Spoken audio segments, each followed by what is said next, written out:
Որքան ավելի արդյունավետ են որակվում ռուս-ուկրաինական հակամարտության շուրջ բանակցություններն, այնքան ավելի հուժկու են դառնում փոխադարձ հարվածները։ Ըստ միջազգային լրատվամիջոցների, սա ակնհայտ է հատկապես վերջին շաբաթվա ընթացքում, երբ ակտիվ բանակցությունների մասին դրական արձագանքներ են հնչում, սակայն ժամեր անց հաղորդվում էր հզոր զինատեսակներից փոխադարձ հարվածների մասին։ Ուկրաինական կողմը հաղորդում է, որ Ռուսաստանը օրեշնիկ ու Իսկանդեր հրթիռներ է կիրառել։ Իսկ վերջին տեղեկություններով առաջին անգամ Ուկրաինայի վրա հարձակում է եղել Գերան 5 հարձակողական անօդաչու սարքերով։ Այն 6 մետր երկարությամբ 1000 կիլոմետր հեռահարություն ունեցող հրթիռ է։ Ուկրաինայի նախագահ Վլադիմիր Զելենսկին ասել է, որ արձակվել է ավելի քան 200 անօդաչու սարք, զգալի թվով բալիստիկ հրթիռներ, որոնք հիմնականում ուղղված են եղել Կիևին։ Був знову Орешник, тепер проти Львівщини. Це знову було показово. Օրեշնիկը կրկին օգտագործվեց, այս անգամ Լվովի մարզի դեմ։ Այն կրկին ակնհայտորեն մոտ էր Եվրոմիության սահմաններին։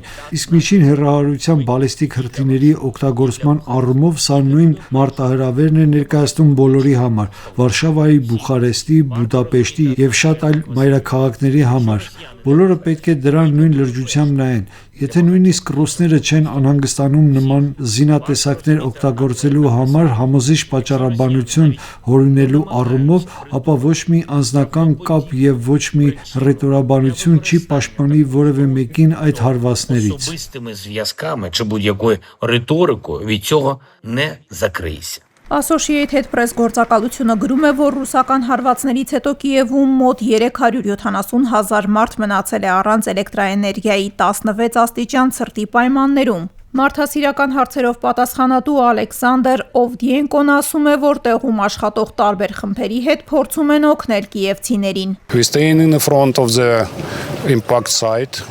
Մենք կանգնած ենք հարվածի վայրում, որտեղ շրջակա շենքերը կրել են կողմնակի վնասներ։ Ինչպես տեսնում եք, շատ պատուհաններ կոտրվել են եւ բնակիչները հերթ են կանգնում նյութեր հավաքելու եւ դրանք ժամանակավորապես վերականգնելու համար։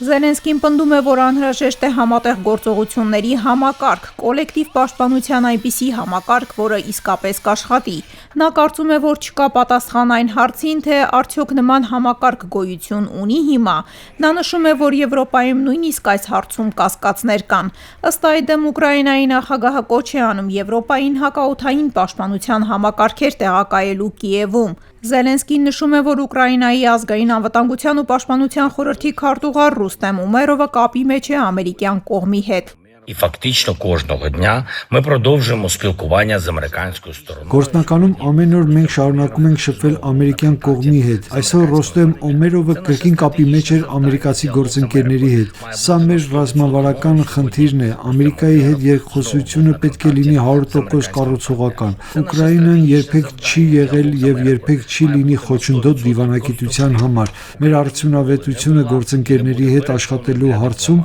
միշտ գտնվում է ամենաբարձր մակարդակի վրա։ Завжди найвищого рівня. Բանակցություններին զուգահեռ Զելենսկին խորհրդարանին առաջարկել է 90 օրով երկարաձգել ռազմական դրությունը երկրում, որը սահմանվել էր 2022 թվականի փետրվարին պատերազմի սկզբից։ Աննա Նազարյան, Ռադիոլուր։